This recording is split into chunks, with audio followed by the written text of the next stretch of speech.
চিঠিটা পড়তে পড়তে অর্ণবের দু চোখ বেয়ে জল নেমে এলো। এই গল্পটি হলো পূর্ণতা না পাওয়া একটি প্রেমের গল্প। শুরুটা হয়েছিল কলেজ ক্যান্টিনে এক বৃষ্টির বিকেলে। অর্ণব আর শ্রাবণী দুজন সম্পূর্ণ বিপরীত মেরুর মানুষ। অর্ণব ছিল ভীষণ চুপচাপ, কবিতার মতো, আর শ্রাবণী ছিল ঝর্ণার মতো চঞ্চল, জীবনের প্রতিটা মুহূর্তকে তাড়িয়ে উপভোগ করা মেয়ে।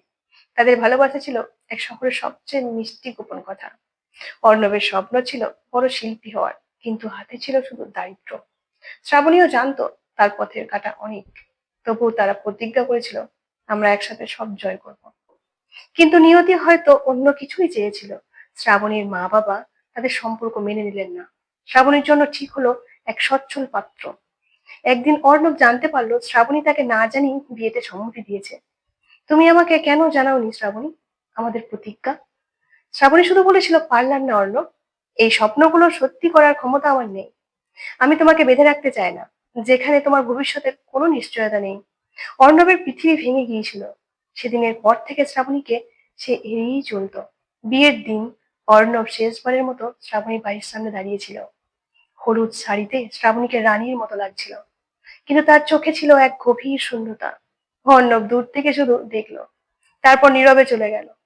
এরপর কেটে গেল অনেক বছর। অর্ণব এখন প্রতিষ্ঠিত শিল্পী, আর ছবি দেশ জুড়ে প্রশংসিত। কিন্তু তার আঁকা প্রতিটা ছবিতে একটাই মুখ ঘুরে ফিরে আসে, শ্রাবণীর মুখ। সে এখনো তার পুরনো হোস্টেলের ঘরে থাকে। সেই শ্রাবণীর শেষ দেয়া উপহার, একটি ডায়েরি, যত্নে রাখা আছে। একদিন হঠাৎ অর্ণবের হাতে আসে একটি চিঠি। এটি শ্রাবণীর হাতে লেখা, যা তার এক বন্ধু তাকে এনে দিয়েছিল।